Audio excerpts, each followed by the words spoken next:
అమ్మ పర్ణశాల అంటే ఏంటి? పర్ణశాలకి మరో పేరు పంచవటి. ఉమ్, ఓకే. మరి అగస్త్య మహాముని మిగతా చాలా మంది మునులు సీతమ్మ, రామయ్య, లక్ష్మణుల వారికి సహాయం చేశారు కదా.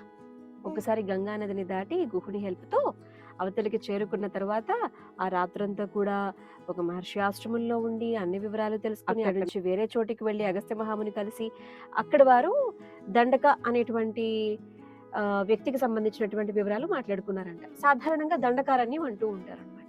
ఎవరు ఏమిటి అంటే గనక వారు కూడా ఇక్ష్వాకు వంశానికి సంబంధించిన వారేనంట. ఓకే. భృగు మహర్షి వెళ్ళి శపించారట. అందుకని ఆయన అక్కడ నుంచి వెళ్ళిపోయారంట, అడవుల్లో నుంచి. అలా వెళ్ళిపోయిన తర్వాత ఏమైందంట, ఆ అడవంతా కూడా పెద్ద పెద్ద చెట్లు, తీగలు, పక్షులు ఉండేవి కాదంట, వాటర్ ఉండేది కాదంట, చాలా ఇబ్బందులు అయిపోయాయంట. ఎప్పుడైతే అగస్త్య మహాముని మళ్ళీ అడవిలోకి వెళ్ళారో ఆ అడవిలో మళ్ళీ వాటర్, మంచి మంచి పువ్వులు, పక్షులన్నీ రావటాలు, కొంతమంది జనం అక్కడ ఉండటానికి ఏర్పాట్లన్నీ చేసుకోవడాలు జరిగిందనమాట. సో పర్ణశాల అంటే ఏమిటంటే వాళ్ళు ఉన్నది అడవిలో కదా, అడవిలో పెద్ద పెద్ద చెట్లు ఉంటాయి, చెట్లకు ఉన్నటువంటి ఆకుల్ని ఉపయోగించి వాళ్ళు కట్టుకున్న బుడ్డి ఇల్లు అనమాట. గ్రీనరీ కదా. అయితే అక్కడికి వెళ్ళిన తర్వాత అన్నయ్యని అడిగారట. అంటే ముందు లక్ష్మణుల వారు, మధ్యలో సీతమ్మ తల్లి, వెనకాల రాముల వారు నడుస్తూ ఉన్నారు కదా. అలా ముందుకు వెళ్ళినప్పుడు అన్నయ్య మనం ఎలాంటి చోట ఉందామో చెప్తే నేను అక్కడ పర్ణశాల కడతాను అని చెప్పేసి అనగానే ఇదిగో ఈ ప్రదేశం అని చెప్పి సీతాదేవి చూపిస్తే పక్కన జలపాతాలు, వాటరు, నది, పక్షులు, బ్యూటిఫుల్ ఫ్లవర్స్ అన్ని ఉన్నటువంటి ఒక చోటు చూపించారనమాట. సో పంచవటిగా అక్కడ ఒక మంచి ఇంటిని వాళ్ళు కట్టుకొని వాళ్ళు హ్యాపీగా ఉన్నటువంటి సమయంలో ఒక చెట్టు కనిపించింది అనమాట. ఆ చెట్టు మీద ఒక గ్రద్దు ఉందన్నమాట.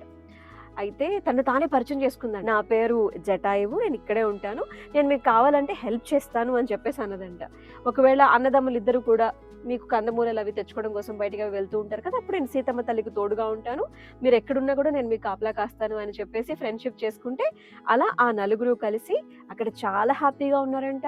అందరూ కలిసి కూర్చొని కబుర్లే చెప్పుకున్నారంట. అంటే రాణి వాసుల్లోని రాణులందరూ కూడా దశరథ మహారాజు గారి కొలువులో ఉన్నప్పుడు నలుగురు రాణులు ఎంత ఆనందంగా ఉండేవాళ్ళు, ఎలా ఉండేవారు అంటూ ఇంటి విషయాల దగ్గర నుంచి రాజ విషయాల వరకు అన్ని మాట్లాడుకున్నారు. హ్యాపీగా అంతా అలా గడిచిపోతే మనం రామాయణం గురించి ఎందుకు మాట్లాడుకుంటాం, ట్విస్ట్ ఉంటుంది కదా.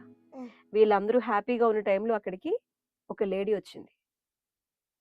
మామూలుగా వచ్చిందా, వెళ్తూ వెళ్తూ ఒక పెద్ద సీన్ క్రియేట్ చేసి వెళ్ళింది. వెళ్ళి వాళ్ళ అన్నయ్యకి కంప్లైంట్ ఇచ్చింది. కథంతా ఇక్కడ టర్న్ అయిందనమాట. సో ఆ వచ్చిన వ్యక్తి ఎవరు, ఏం జరిగింది, ఆ వివరాలన్నీ తెలుసుకోవాలంటే నెక్స్ట్ స్టోరీ. ఈలోగా మన కథలు నచ్చితే like, share, comment and subscribe చేయాలి. నువ్వు నేను ఒకటికి. బాయ్.